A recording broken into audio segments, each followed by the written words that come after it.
Bismillahirrahmanirrahim. Pada pertemuan hari ini, ya pertemuan pertama, eh, kita akan membahas tentang pengertian kewirausahaan ya. Untuk lebih jelasnya, mari kita lihat pada materi yang akan saya bagikan berikut ini. Baik, kalau untuk dari jenis-jenis kewirausahaan atau jenis-jenis wirausaha sendiri ya, itu ada necessity, replikatif, dan inovatif. Di sini necessity ini adalah karena terpaksa. Ya, seperti contohnya banyak pengusaha atau banyak pebisnis yang pada saat pandemi sedang tinggi kemarin di sekitar tahun 2020 karena banyaknya PHK maupun pembatasan jam kerja di perusahaan ataupun pabrik ya. Kemudian ada replikatif di sini, cenderung meniru bisnis yang sedang ngetren. Nah, mungkin yang pengetahuan kita bisa lihat itu bisnis pada waktu belum trendingnya, misalnya makanan seblak ya. Makanan seblak belum trending, nah sekarang banyak pengikut-pengikut yang jualan seblak. Nah, itu yang ditiru untuk bisnis yang sedang ngetren saat ini. Kemudian ada inovatif di sini, yaitu berpikir kreatif dalam melihat peluang. Nah, apa contohnya? Misalnya, kalau kita lihat ada jam tangan yang terbuat dari kayu misalnya. Nah, itu adalah salah satu inovasi produk. Atau misalnya yang dulunya makaroni itu hanya dipakai untuk sop ya. Makaroni sekarang banyak yang dibuat kering, kemudian ada bumbunya. Nah, itu adalah kreativitas.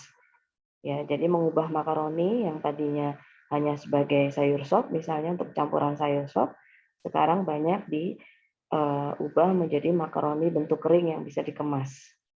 Kemudian dengan bumbu-bumbu yang beraneka warna atau beraneka varian.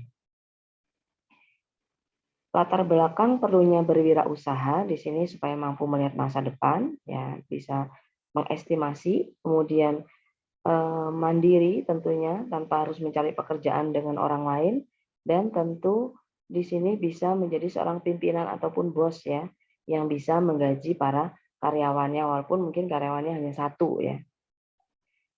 Di sini juga dapat mengubah pola pikir yang tadinya harus bekerja misalnya, ya, di sini bisa menciptakan lapangan pekerja. Kemudian kendala bagi seorang wirausaha tentu saja adanya ketakutan akan rugi atau bangkrut ya, laku nggak nih ya kira-kira produknya gitu ya. Kemudian merasa tidak memiliki masa depan yang pasti.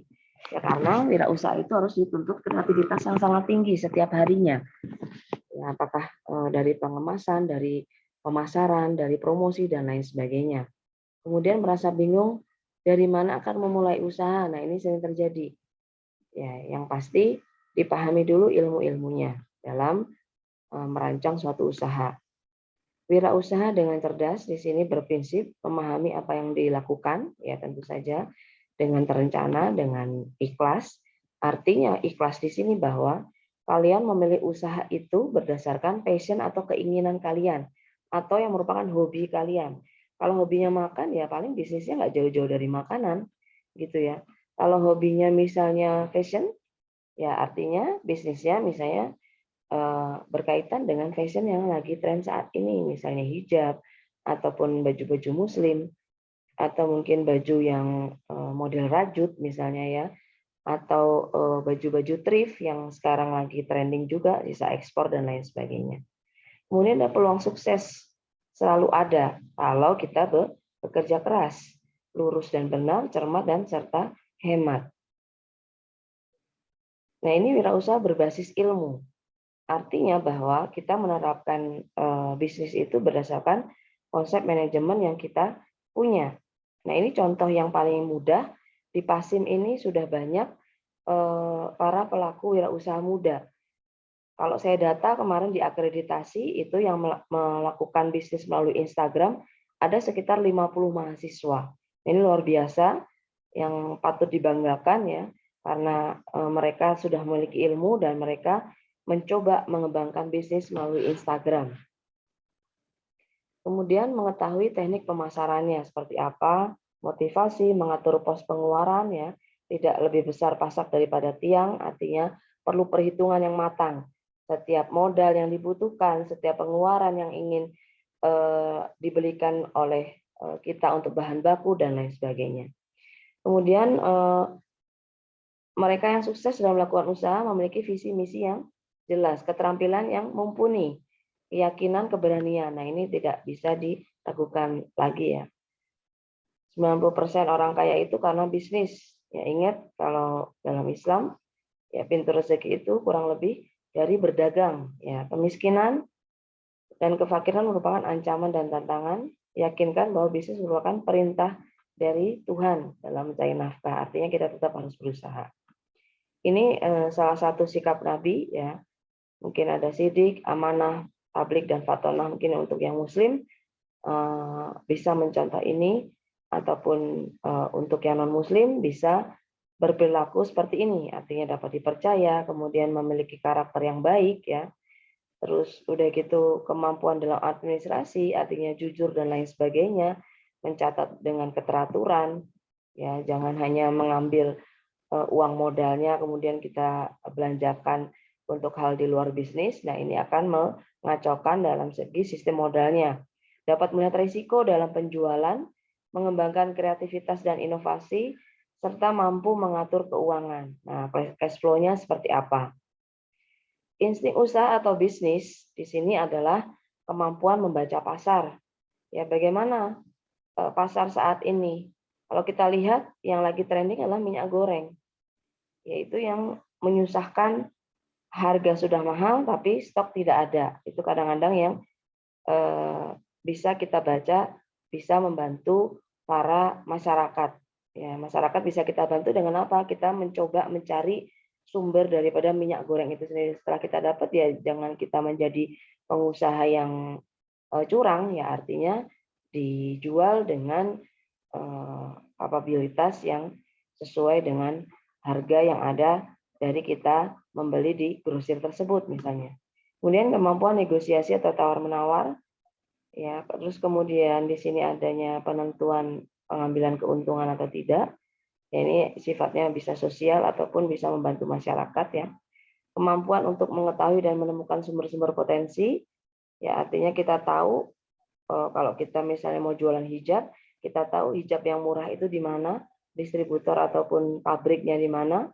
Kemudian kita bisa tahu supel ramah dan sopan menghargai setiap calon konsumen yang akan membeli produk kita.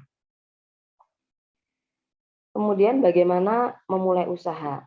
Nah ini bisa kita lihat, bisa melihat keadaan pasar, kemudian melihat harapan konsumen, inovasi produk, ya bisa berinovasi, komunikasi yang baik terhadap konsumen, artinya tidak kasar ya, pelayanan yang baik, ukur kemampuan finansial dengan jenis bisnis, artinya jangan kita memulai dengan modal yang besar ya, dapatkan nilai ekonomis, artinya dengan modal yang efektif kita dapat memperoleh laba yang lumayan besar.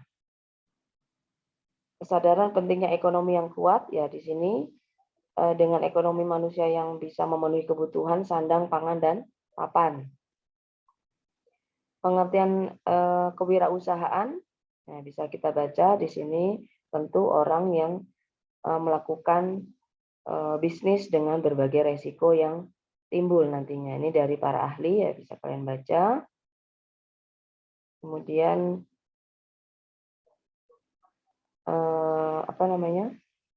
selanjutnya dari kesimpulan kewirausahaan di sini mampu menciptakan kegiatan usaha. Nah, itu intinya ya.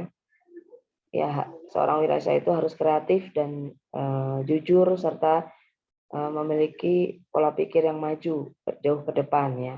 Bentuk kegiatannya bisa dikelola sendiri, dikelola orang lain, atau kita bisa mengambil franchise misalnya, ya itu bisa dilakukan. Cara berwirausaha di sini dijalankan oleh seorang atau kelompok orang, artinya kita bisa join dengan teman kita yang bisa kita percaya ya. Kemudian bersifat komersil, memiliki modal yang cukup, menyetorkan modal dan dalam bentuk saham sebagai bukti kepemilikan misalnya. Etikanya di sini tidak melanggar norma intinya ya, ini norma-norma yang berlaku di masyarakat ya.